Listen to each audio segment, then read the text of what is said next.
नमस्कार, सी न्यूज भारत में आप सभी का स्वागत है। मैं हूं आपके साथ ऋचा सिंह। वक्त हो चुका है न्यूज बुलेटिन का। बुलेटिन में आपको बताएंगे कि कैसे राष्ट्रीय डॉक्टर्स डे पर आवागढ़ पर डॉक्टर ब्रिजेश सिंह ने मरीजों को वितरित किए फल। साथ ही दिखाएंगे कि कैसे अखिलेश यादव के जन्मदिन पर भड़ेवरा गांव में लोक कल्याण दिवस के रूप में समारोह करके जरूरतमंदों को वस्त्र वितरण किया गया। और भी तमाम खबरों पर आइए विस्तार से करते हैं चर्चा। खबर राजस्थान के झालावाड़ जिले के बकानी कस्बे से है, जहां हुई बारिश ने यहां के बाजारों में सन्नाटा फैला दिया है। दरअसल बकानी कस्बे के शनिवार साप्ताहिक हाट में बारिश के चलते सन्नाटा पसरा हुआ नजर आया। यहां काश्तकार खरीफ की फसल की बुआई के इंतजार में बैठे हुए हैं, मगर लगातार बरसात होने से बुआई का कार्य नहीं हो पा रहा है।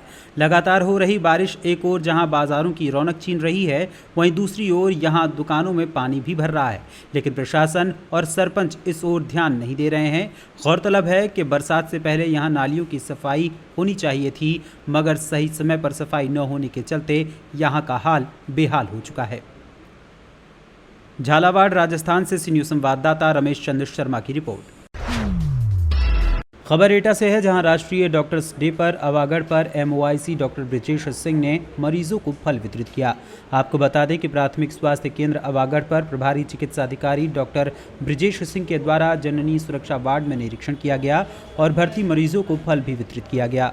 इस मौके पर doctor Nityanand, doctor Ravi Singh, doctor Vishal Saxena सहित स्टाफ के अन्य चिकित्सक और कर्मचारी मौजूद रहे।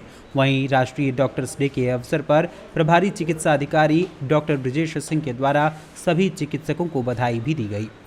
आज डॉक्टर्स डे है सर, और आप MOIC हैं PSC और CSC आवागढ़, क्या कहना चाहेंगे, क्या संदेश देना चाहेंगे आज?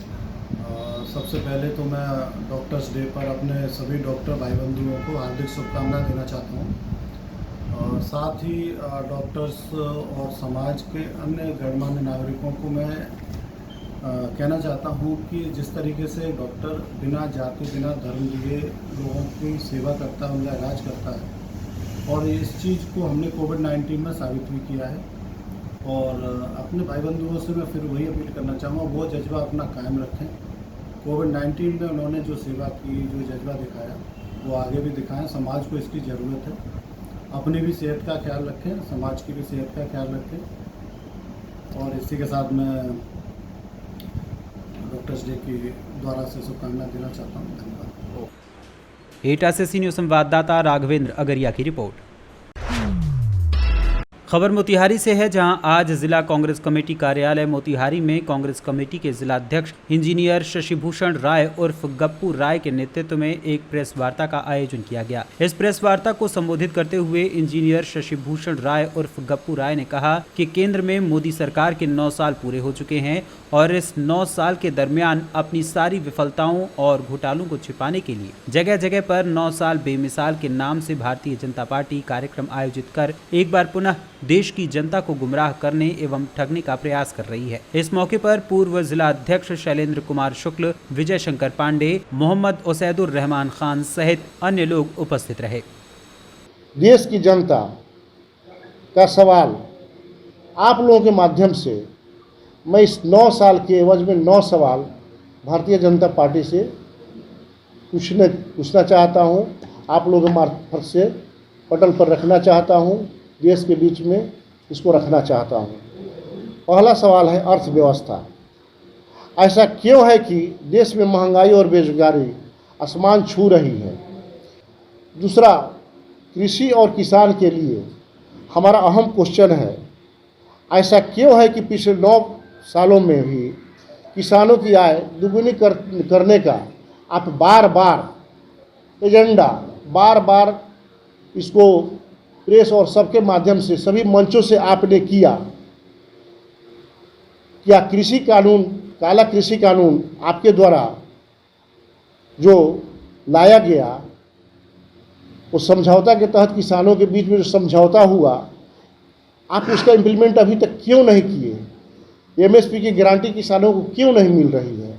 तीसरा जो मेरा क्वेश्चन है हमारे पार्टी का, ऐसा क्यों है कि अडानी को फ़ायदा पहुंचाने के लिए LIC, SBI जैसे सरकारी प्रतिष्ठानों का पैसा, जो जनता के खून पसीने की कमाई है, उस पैसे को दांव पर लगा दिया गया कि उनको हम दूसरे नंबर और पहले नंबर का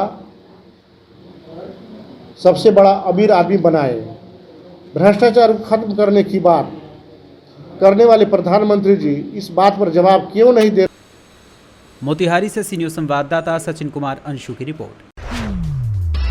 खबर प्रयागराज के मेजा से है, जहां समाजवादी पार्टी के राष्ट्रीय अध्यक्ष एवं पूर्व मुख्यमंत्री अखिलेश यादव के 50वें जन्मदिन पर पार्टी के वरिष्ठ नेता निवर्तमान प्रदेश सचिव नरेंद्र सिंह ने शनिवार को मेजा के भड़ेवरा गांव में लोक कल्याण दिवस के रूप में समारोह करके वृद्धजनों, विधवाओं, दिव्यांगजनों व जरूरतमंदों को वस्त्र वितरित कर अपने नेता का जन्मदिन मनाया और उनके स्वास्थ्य के साथ साथ उनके दीर्घायु होने और फिर से उत्तम और उन्नत राज्य की पुनर्स्थापना करने के लिए लोगों से आशीर्वाद मांगा। इस अवसर पर सपा नेता नरेंद्र सिंह ने कहा कि अखिलेश यादव ने नई पीढ़ी को समाजवाद के प्रति आकर्षित किया है। अखिलेश यादव वर्तमान समाजवादी आंदोलन के महानायक एवं इस देश के भविष्य हैं तथा समाजवाद के प्रणेता डॉक्टर लोहिया, मुलायम सिंह यादव, जनेश्वर मिश्र आदि नेताओं के आचरण को आत्मसात करते हुए समाजवादी आंदोलन की परंपरा को आगे बढ़ाने में सतत प्रयत्नशील हैं। मेजा प्रयागराज से सी न्यूज़ संवाददाता बुद्धसेन वर्मा की रिपोर्ट। खबर संत कबीर नगर से है, जहां संत कबीर नगर क्षेत्र पंचायत मेहंदावल अंतर्गत ग्राम दुर्गजोत में ग्राम प्रधान द्वारा जल्द ही बनवाई गई गुणवत्ता विहीन नाली पहली ही बरसात में ढह गई और पहली ही बरसात न झेल पाने के कारण अब नाली का पानी सड़कों पर आ रहा है, जिसकी वजह से आम जनता को खासी परेशानियों का सामना करना पड़ रहा है। संत कबीर नगर से सी न्यूज़ संवाददाता मोहम्मद नईम की रिपोर्ट।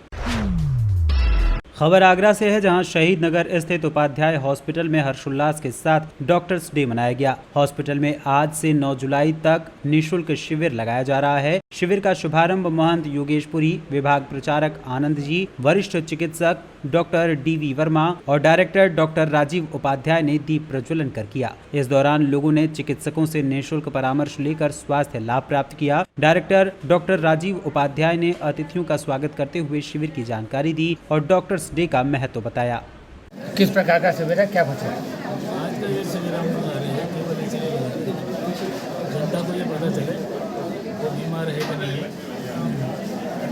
उसकी जांच जरूरी कि नहीं है, जांच के बाद उसकी बीमारी का पता लगेगा, बीमारी उसकी दिनचर्या सुधार करने से ठीक हो जाएगा या उसको दवाई की जरूरत है, दवाई की जरूरत है, कम से कम दवाई की जरूरत से उसका काम चल सकता है, कम से कम जाँच से काम चल सकता है।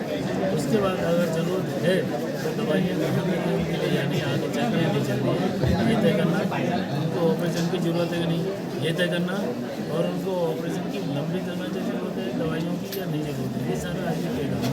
ये 90% पब्लिक को पता नहीं होता, ये जानकारी देना, जाँच करना और उनके भविष्य में उनको बीमारी से दूर करना। कब से कब तक लगेगा? ये 1 तारीख से शुरू है, 9 तारीख तक हॉस्पिटल में शिविर लगाया गया, क्या कुछ? सबसे पहले तो धन्यवाद है और डॉक्टर साहब को, डॉक्टर राजीव उपाध्याय जी को इसलिए धन्यवाद है कि आगरा के क्षेत्र में उपाध्याय नर्सिंग होम ने अपना एक नया मील का पत्थर साबित हो रहे हैं। दूसरा शुभकामना इसलिए भी है कि आज राष्ट्रीय डॉक्टर्स डे पर, नेशनल डॉक्टर्स डे पर आज आपका जन्मदिन भी है, तो इस उपलक्ष्य में इन्होंने आपने 1 जुलाई से लेकर के 9 जुलाई तक एक कैंप ऑर्गेनाइज हो रहा है जिसमें पेशेंट्स वगैरह को जांच वगैरह की जाएंगी, दवाइयाँ भी मुहैया कराई जाएंगी। तो बहुत बहुत साधुवाद है और मैं चाहूँगा कि आप उदाहरण बन करके, नज़ीर बन करके हमारे अन्य डॉक्टर्स, चिकित्सकों के लिए भी आगे बढ़ें और आगे बढ़ के सबसे प्रमुख बात है प्रेरणा मिले कि भाई ऐसे ही कैंप्स वगैरह ऑर्गेनाइज किए जाए। आगरा से सी न्यूज़ संवाददाता अनुज उपाध्याय की रिपोर्ट।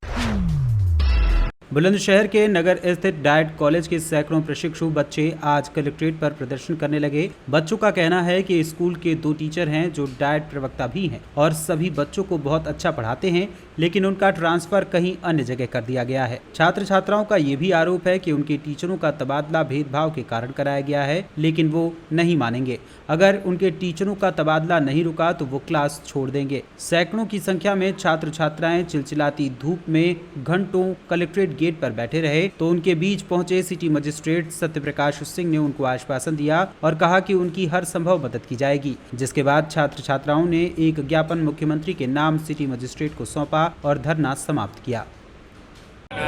मेरा नाम प्रीति यादव है। मैं डाइट बुलंदशहर से DLED कर रही हूँ। मेरा first semester first year batch 2022 है और यहाँ से 2 प्रवक्ताओं का ट्रांसफ़र हुआ है जो प्रशासनिक तौर पे हुआ है, और हम नहीं चाहते हैं कि उनका ट्रांसफ़र हो, क्योंकि वो बहुत ही अच्छा पढ़ाते हैं और उनका आचरण व्यवहार भी बहुत ही अच्छा है, इसलिए हम उनके ट्रांसफ़र को रुकवाना चाहते हैं। धन्यवाद।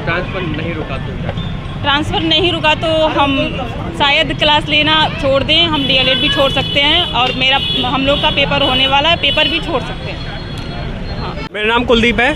क्या मामला है? मैं डीएलएड 2022 बैच से हूँ। हम सभी प्रशिक्षु यहाँ पे, हमारे जो शिक्षक हैं बहुत बढ़िया पढ़ाते हैं, व्यवहार बढ़िया है, और उनका ट्रांसफ़र कर दिया गया है, जिससे कि हम सभी प्रशिक्षु बहुत ही परेशान हैं, क्योंकि हमारा पाठ्यक्रम अब रुक जाएगा और कोई टीचर भी नहीं उनकी जगह आएगा। इतने आएगा तो हमारा जो पाठ्यक्रम है, हमारी जो सिलेबस है वो पूरा नहीं होगा और पढ़ाई रुक जाएगी, हमारी बाधित हो जाएगी। क्या नहीं, हम ही आए अभी नहीं आए। मेरा नाम प्रीति यादव है और हमारे डाइट में 2 मतलब राजनीतिक के तौर पे 2 प्रवक्ताओं को हटाया जा रहा है, जो कि वो उनका व्यवहार भी बहुत अच्छा है और वो पढ़ाते भी बहुत अच्छा है। यदि उनकी जगह पे कोई आए तो शायद उनके जैसा ना पढ़ा पाए और हमारे फ्यूचर में दिक्कत आ सकती है, इसलिए हम चाहते हैं कि उनका ट्रांसफ़र रुक जाए। धन्यवाद। मेरा नाम सचिन गर्ग है। आज ये है कि हमारा डाइट कॉलेज है बुलंदशहर में, उसके हम सब प्रशिक्षु हैं। हमारे 2 प्रवक्ता हैं बायोलॉजी के और हिंदी के, श्री रविशंकर सर और श्री अरविंद कुमार सर। उन दोनों को हमारा क्या है कि उन दोनों का ट्रांसफ़र कराया जा रहा है और ज़बरदस्ती ट्रांसफ़र कराया जा रहा है, भेदभाव करके, और हमें बहुत अच्छा पढ़ाते हैं वो। हम में से कोई भी नहीं चाहता कि उनका ट्रांसफ़र हो, और फिर भी प्रशासन ज़बरदस्ती उनका ट्रांसफ़र कर रही है, और वो सबसे अच्छा पढ़ाते हैं, उनका व्यवहार भी अच्छा है, उन जैसा टीचर नहीं है, हमें वो यहीं चाहिए डाइट में ही। हम ये चाहते हैं कि उनका ट्रांसफ़र तत्काल रूप से रोक दिया जाए, ताकि हमारे शिक्षण विधि में कोई समस्या उत्पन्न ना हो। आगे भी हमारे एग्ज़ाम भी हैं अभी, तो उसमें किसी प्रकार की रुकावट पैदा ना हो, इसलिए उनका ट्रांसफ़र जल्दी से जल्द रोक दिया जाए। वहाँ हमारे बुलंदशहर से सीनियर संवाददाता मनोज गिरी की रिपोर्ट। खबर मेरठ से है, जहां एंटी करप्शन की टीम ने मेरठ विकास प्राधिकरण की एक महिला बाबू को आज 5,000 रुपए की रिश्वत लेते हुए रंगे हाथों गिरफ्तार कर लिया। गिरफ्तारी के बाद एंटी करप्शन टीम महिला बाबू को लेकर सिविल लाइन थाने आ गई और घंटों पूछताछ की। नामांतरण के लिए फाइल विभागों में आई हुई थी। परतापुर के जुरनारपुर निवासी राहुल पुत्र सुरेंद्र ने मेरठ विकास प्राधिकरण की लिपिक अनीता शर्मा के खिलाफ एंटी करप्शन में शिकायत की थी। राहुल का आरोप था कि महिला लिपिक उनकी फाइल अफसरों तक पहुँचाने की एवज में 5,000 रुपए की मांग कर रही है। एंटी करप्शन की टीम ने शिकायत को क्रॉस वेरीफाई किया, जहां आज टीम ने 5,000 रुपए के केमिकल लगे नोट देकर राहुल को लिपिक के पास भेजा। लिपिक अपनी सीट पर ही मौजूद थी।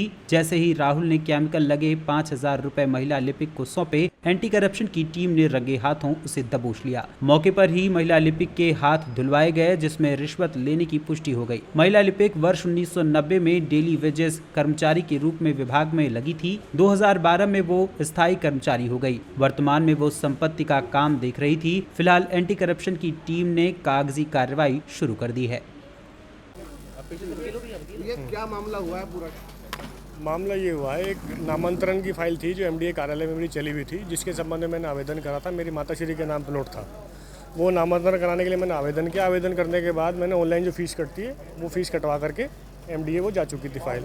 कई दिन से वो फीस पेंडिंग होने के बाद मैडम के पास ये फाइल पेंडिंग चल रही थी, तो मैंने इनसे एक बार फ़ोन पे संपर्क करा, तो उन्होंने फ़ोन पे संपर्क करने को मना कर दिया और एटीट्यूड दिखाते हुए कहा कि तुम ऐसा है यहाँ पर आओ कार्यालय में, और मैं फ़ोन पे बात नहीं करती हूँ। मैं वहाँ पे गया तो वहाँ पे इन्होंने कहा कि ऐसा है, जब तक 5,000 रुपये मुझे नहीं दोगे तुम्हारी फाइल में आगे नहीं भेजूँगी। इस करके बाद मैंने वहाँ से मैडम से निवेदन करा, मैडम ऐसा है कि पर्सनल फाइल है, पेशे से वकील हैं हम, आप ऐसे कैसे ना करें, फाइल को मेरी आगे फॉरवर्ड कर दें। तो फिर जब ये नहीं मानी, इन्होंने कहा वकील हो तो कोई तोप थोड़ी हो, तुम वकील हो तो कोई तोप थोड़ी हो, पैसे के बिना फाइल आगे नहीं बढ़ेगी। फिर मैंने इनसे निवेदन करा, मेरी फाइल कल तक रोक लो, मैं कल पैसे दे दूँगा। तो फिर 1-2 दिन का समय, ईद वगैरह आ गई, छुट्टी हो गई, तो आज इन्होंने कहा फिर से फ़ोन आया कि अगर तुम्हारी पैसे नहीं लेकर आए हो तो मैं तुम्हारी फाइल आज खारिज कर दूँगी। इस करके जो है फिर मैं आज इनके फ़ोन आने के बाद मैं दोबारा से इनके कार्यालय गया, एंटी करप्शन में शिकायत करके, तब जाके ये मामला बना है। कितने पैसे मांग रहे हैं? 5,000 रुपये। आपका शुभ नाम था? राहुल बढ़ाना एडवोकेट। मेरठ से सीनियर संवाददाता नवनीत कुमार की रिपोर्ट। फिलहाल न्यूज बुलेटिन में बस इतना ही। देश दुनिया की तमाम खबरों की जानकारी के लिए देखते रहें सी न्यूज़ भारत। हर खबर आपके साथ, आपके हाथ।